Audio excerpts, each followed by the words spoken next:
کہ جمعے کو لانگ مارچ میں اناؤنس کر رہا ہوں. لاہور سے میں شروع کر رہا ہوں اور لبرٹی 11 بجے ہم وہاں جمع ہوں گے اور ادھر سے پھر ہماری مارچ شروع ہوگی اسلام آباد کی طرف. بسم اللہ الرحمن الرحیم. السلام علیکم ناظرین. این بی نیوز کی طرف سے میں آپ کا میزبان نواز بھٹو اپنے کیمرامین فرقان نواز کے ساتھ آپ کی خدمت میں حاضر ہیں. ناظرین، عمران خان نے بالآخر لانگ مارچ کی تاریخ کا اعلان کر ہی دیا. ناظرین، عمران خان کی طرف سے جمعے کے روز لانگ مارچ کا اعلان کیا گیا ہے اور یہ لانگ مارچ لاہور سے شروع ہوگا. ناظرین، عمران خان کی طرف سے یعنی جو پی ٹی آئی کے سربراہ عمران خان کی طرف سے جمعے کے روز صبح 11 بجے لبرٹی چوک لاہور سے لانگ مارچ کے آغاز کا اعلان کر دیا ہے. ناظرین، یہ اپنے آپ میں بہت بڑی اور حیران کن خبر ہے. ٹھیک اس وقت جب نامور صحافی ارشد شریف کی شہادت کا معاملہ ہو چکا ہے اور اس حوالے سے جی ایچ کیو کی طرف سے حکومت کو ایک عدالتی کمیشن تشکیل دینے کی ہدایت کی جا چکی ہے اور آئی ایس پی آر کی طرف سے ایک واضح طور پر بیان سامنے آ چکا ہے. تو ایسی صورتحال میں عمران خان کی طرف سے ہنگامی بنیادوں پر لانگ مارچ کی تاریخ کا اعلان کر دینا یہ اپنے آپ میں معنی خیز ہے. ناظرین، عمران خان نے چند روز قبل جب پریس کانفرنس کی تھی تو اس میں انہوں نے کہا تھا کہ وہ جمعرات یا جمعے کو لانگ مارچ کی تاریخ کا اعلان کریں گے، لیکن انہوں نے یہ بھی کہا تھا کہ اس لانگ مارچ کی حکمت عملی کیا ہوگی اور وہ کتنا انٹرٹیننگ ہوگا اس کے لیے وہ فی الحال کچھ نہیں کہہ سکتے. تاہم جمعرات اور جمعے کو لانگ مارچ کا اعلان کر دیا جائے گا. تاہم آج عمران خان نے لانگ مارچ کا اعلان کر دیا ہے. تاہم یہ توقع اور یہ اندیشہ اپنی جگہ پر ضرور پایا جا رہا تھا کہ عمران خان یا تو لانگ مارچ کی تاریخ کا اعلان یا لانگ مارچ کا اعلان لاہور سے کریں گے یا پشاور سے کریں گے. تاہم آج لاہور میں ایک پریس کانفرنس کے دوران عمران خان نے لانگ مارچ کی تاریخ کا اعلان کیا ہے. ناظرین،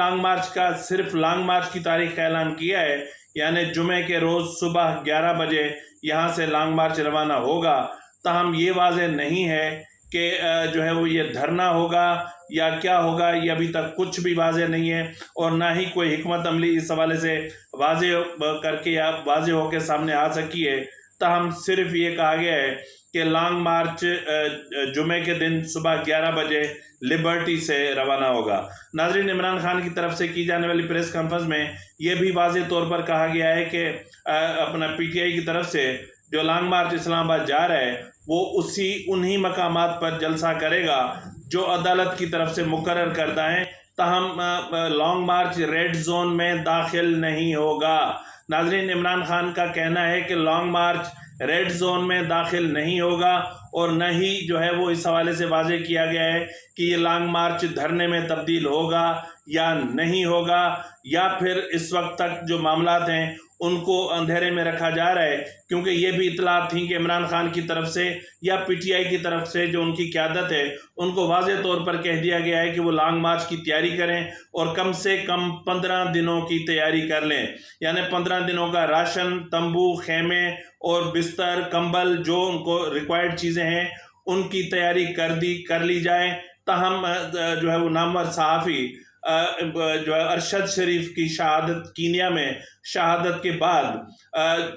جو اپنا معاملات کی وہ سامنے آئے ہیں یا اس کے حوالے سے جو ہے وہ جی ایچ کیو کی طرف سے وفاقی حکومت کو ایک تفصیلی لیٹر ارسال کرتے ہوئے ہدایت کی گئی ہے کہ ارشد شریف کے قتل کی تحقیقات کے لیے ایک عدالتی کمیشن تشکیل دیا جائے. ناظرین، جی ایچ کیو کی طرف سے ارسال کیے جانے والے لیٹر میں واضح طور پر کہا گیا ہے کہ اس چیز کی تحقیقات ہونی چاہیے کہ ارشد شریف کو یہاں سے کس نے بھیجا، کیوں بھیجا، کس وجہ سے بھیجا اور جہاں پر وہ تھے وہاں وہ کیسے پہنچے اور ان کے پیچھے کس کا ہاتھ تھا. تو ناظرین، اس حوالے سے جو ہے وہ حکومت نے بھی جو اعلان کر دیا ہے اس معاملے میں عدالتی کمیشن کے تشکیل دیے جانے کا. ناظرین، آئی ایس پی آر کی طرف سے 2 ٹوک الفاظ میں کہہ دیا گیا ہے کہ ارشد شریف کی شہادت کے بعد جس طرح پاک فوج کو یا اس ملک کے دفاعی اداروں کو نشانہ بنایا جا رہا ہے، یا جس طرح الزام تراشی کی جا رہی ہے، یا جس طرح دفاعی اداروں پر مختلف قسم کی بہتان بازی کی جا رہی ہے، اس کی روک تھام کے لیے ضروری ہے کہ اس کے لیے ایک جوڈیشل کمیشن تشکیل دیا جائے، اور جو لوگ ارشد شریف کی شہادت کے بعد اس کو پولیٹیسائز کر رہے ہیں یا اس کے حوالے سے جو سیاست کر رہے ہیں، اور جنہوں نے پہلے دن سے سیاست کی اور اس طرح کے بیانات دیے کہ ملک میں ایک نفرت کی فضا پیدا ہو اور پاک فوج کے خلاف نفرت کا ماحول پیدا ہو، تو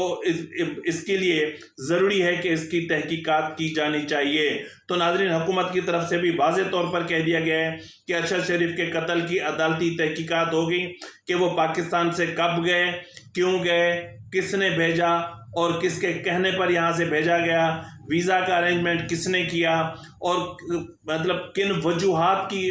بنا پر انہیں یہاں سے باہر بھیجا گیا۔ جبکہ اس حوالے سے وزیر داخلہ رانا ثناء اللہ نے واضح طور پر کہا ہے کہ انہوں نے ارشد شریف سے رابطہ کیا تھا اور ارشد شریف سے انہیں کہا تھا کہ ان کو اگر کوئی تحفظات ہیں یا کوئی خدشات ہیں تو وہ ان سے مل لیں اور ان کو ہر قسم کا تحفظ فراہم کیا جائے گا۔ لیکن اس کے باوجود ارشد شریف کا دبئی چلے جانا اور دبئی کے حوالے سے پھر مختلف قسم کی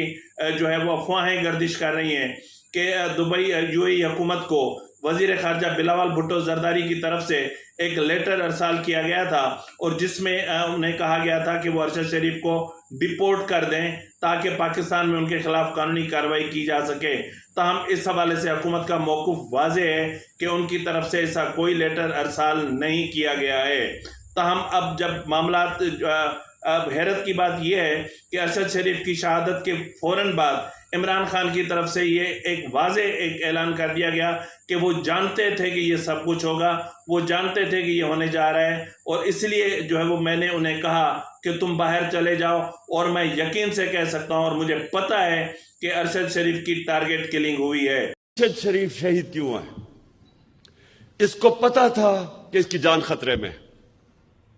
اس کو پتا تھا، اس کو بار بار وارننگز آ رہی تھی، میں نے اس کو بتایا۔ اس کے باوجود ایک دفعہ یہ پیچھے نہیں ہٹا، رائے حق سے پیچھے نہیں ہٹا، ڈرا نہیں، اور آخر میں یہ جو اس کو ٹارگٹ کلنگ کی گئی ہے، یہ جو مرضی لوگ کہیں، مجھے پتا ہے کہ یہ ٹارگٹ کلنگ کی گئی ہے اس کو جو مارا انہوں نے، اس کو شہید کیا۔ سارے صحافیوں، جتنے بھی پاکستان کے صحافی ہیں، یہ آج آپ سب کے لیے ہے کہ آج آپ چاہے ارشد شریف کے سے متفق ہو یا نہ ہو، یا آپ دوسرے کیمپ میں بیٹھے اور ان چوروں کی حمایت کر رہے ہوں،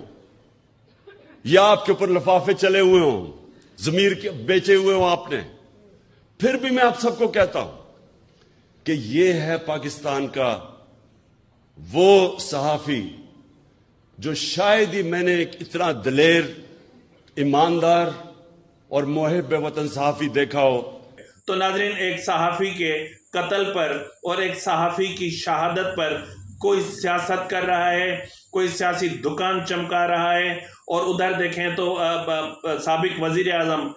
نواز شریف صاحب کی صاحبزادی مریم نواز شریف تو غلاظت کی انتہا کو چلی گئی ہے۔ مریم نواز شریف جو انسانیت کے جو بھی حدیں ہوتی ہیں ان سب کو ختم کر کے چلی گئی ہے۔ ایک مشہور کہاوت ہے کہ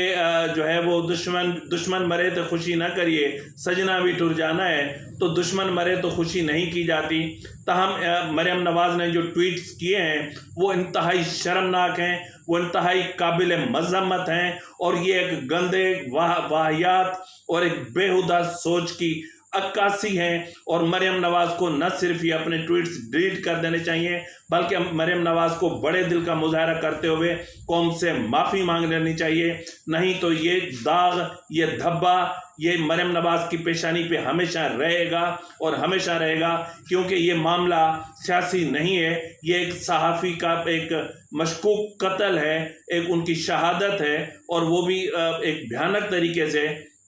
اور وہ بھی ایک ایسا صحافی جو انویسٹیگیٹو جرنلسٹ ہو اور جس کا تعلق ہی انویسٹیگیشن سے ہو اور جس نے نون لیگ کی کئی چیزوں کو ڈسکلوز کیا ہو، اور آج اسی صحافی کے میت کے حوالے سے مریم نواز نے جو کچھ کہا ہے، یہ نہ صرف قابل مذمت ہے بلکہ انتہائی گھٹیا سوچ کا ایک نمونہ ہے اور ایک انتہائی گھٹیا سوچ کی عکاسی ہے۔ تو بہرحال ناظرین، معاملات بہت خطرناک حد کی طرف چلے گئے۔ جیسے ہی GHQ کی طرف سے حکومت کو جوڈیشل کمیشن کی تشکیل کے لیے کہا گیا، اور جیسے ہی ISPR کی طرف سے مختلف چینلز پہ مختلف قسم کی جو بھی ان کے سے سوالات کیے گئے، اور ایک واضح موقف سامنے آیا کہ یہ سب کچھ کیوں ہوا اور فوج کو اس کا مورد الزام کیوں ٹھہرایا جا رہا ہے، اور یہ تاثر کریٹ کرنے کی کوشش کیوں کی جا رہی ہے کہ ارشد شریف کی ٹارگٹ کلنگ ہوئی ہے، اور اس ٹارگٹ کلنگ میں ملک کے دفاعی ادارے ملوث ہیں۔ تو ناظرین، عمران خان کی طرف سے یہ کہہ دینا کہ جو ہے ان 4 لوگوں نے جو ہے ارشد شریف کی ٹارگٹ کلنگ کروائی ہے، جو ایک کمرے میں جنہوں نے بیٹھ کر میری ٹارگٹ کلنگ کا فیصلہ کیا تھا، تو اگر عمران خان صاحب میں اخلاقی جرت ہے، اگر عمران خان میں اتنی اخلاقی ہمت ہے، اگر اس میں اتنی طاقت ہے، تو وہ ان 4 لوگوں کے نام ڈسکلوز کیوں نہیں کر رہے؟ کیوں عوام کو اتنے عرصے سے اس ایک سوال میں الجھا کے رکھا ہوا ہے کہ یہ ہو رہا ہے اور 4 نام ہے، پتہ ہے 4 نام ہے تو لے آؤ سامنے، تاکہ پتہ چلے۔ یہ ٹارگٹ کلنگ کے سلسلے اب رک جانے چاہیے، بغاوت کے کیسز بننا رک جانا چاہیے، ہر چیز کو پولیٹیسائز کرنا یا ہر چیز پہ سیاست کرنا۔ قلم کی حرمت کو سمجھنا بہت بڑی بات ہے۔ میں نے آج تک ٹھیک ہے 2 دنوں سے میں نے ارشد شریف کے حوالے سے ایسی کوئی بات نہیں کی، لیکن آج جب میں دیکھ رہا ہوں کہ اس کے خون پہ، اس کی میت پہ، ان کے کفن پہ، ان کے کوفن پہ، ان کی ڈیڈ باڈی کو بھجوائے جانے پہ، ان کی گاڑی پہ لگے ایک فائر پہ سیاست ہو رہی ہے، مطلب حیرت کی بات ہے۔ تو بہرحال عمران خان صاحب نے لانگ مارچ کیا فیصلہ کر لیا ہے، اور جمعے کو لانگ مارچ ہوگا، دھرنا ہوگا کہ نہیں ہوگا یہ کچھ بھی واضح نہیں ہے۔ تاہم اتنا میں جاتے آپ کو ضرور بتا سکتا ہوں کہ جمعہ ابھی بہت دور ہے۔ ممکن ہے کہ جمعے سے پہلے ہی پنجاب میں یا تو ایمرجنسی نافذ کر دی جائے یا پھر گورنر راج کا نفاذ کر دیا جائے، کیونکہ اب عمران خان جیسے فتنے کو روکنے کے لیے ضروری ہے کہ اس کا کچھ نہ کچھ کیا جائے۔ اور جس طرح کل کے ویلاگ میں نے کہا تھا کہ میں حیران ہوں جو ہے وہ پنجاب اسمبلی کی اپوزیشن پر کہ عددی اکثریت ان کے پاس ہونے کے باوجود وہ چودھری پرویز الہی کی حکومت کو ختم نہیں کر پا رہے۔ تو اس کا مطلب یہ ہے کہ چودھری پرویز الہی بھی کسی کا لاڈلا ہے، جیسے عمران خان کسی کا لاڈلا ہے۔ جیسے عمران خان کو گرفتار نہیں کیا جاتا، اتنے کیسز ہونے کے باوجود گرفتار نہیں کیا جاتا، اسی طرح چودھری پرویز الہی کو 8 سیٹوں پہ ایک صوبے کا، ایک ملک کے بڑے صوبے کا وزیر اعلیٰ بنا دیا گیا ہے اور اس کو ہٹایا نہیں جا پا رہا۔ تو یہ حیرت کی بات ہے، اور گورنر راج کے نفاذ کا چانس ہے، کیونکہ اس وقت اسٹیبلشمنٹ اور گورنمنٹ جو کہنے کو تو پتہ نہیں کیا ہوتا ہے، لیکن ایک پیج پر نہیں ہے بلکہ ایک دوسرے کی گود میں تھوڑی دیر کے لیے بیٹھ گئے ہیں۔ اب دیکھتے ہیں کہ آگے کیا ہوتا ہے، اور پنجاب میں گورنر راج کا نفاذ ہوتا ہے یا نہیں ہوتا ہے، لانگ مارچ دھرنے میں تبدیل ہوتا ہے یا نہیں ہوتا ہے۔ عمران خان نے کہا ہے کہ ان کا لانگ مارچ اور دھرنا بڑا انٹرٹیننگ ہوگا، تو دیکھتے ہیں کہ ان کے دھرنے میں کتنے مجرے ہوتے ہیں اور کتنی رقاصائیں آتی ہیں رقص کرنے کے لیے، اور شراب کی کتنی بوتلیں وہاں پر پہنچتی ہیں۔ جس طرح پچھلے دھرنے میں بوریاں جو ہے وہ شراب کی بوتلوں کی بھر کے نکالی جاتی تھی۔ تو ماشاءاللہ عمران خان صاحب، لوگ ویسے ہی پریشان ہیں، اور غربت کی وجہ سے بھی پریشان ہے، مہنگائی کی وجہ سے بھی پریشان ہے۔ کم سے کم اس وقت انہیں مطلب ایک تھوڑا سا انٹرٹینمنٹ تو مل جائے گی، تھوڑا سا تو انہیں ذہنی سکون مل جائے گا، اور آپ جو ہے وہ محفل رقص جو ہے وہ شروع کروائیے گا۔ تو کوشش کریں گے، فرصت ملی تو ہم بھی آ جائیں گے۔ اسی کے ساتھ ہی اپنے میزبان نواز بھٹو کو اجازت دیجیے۔ اللہ حافظ۔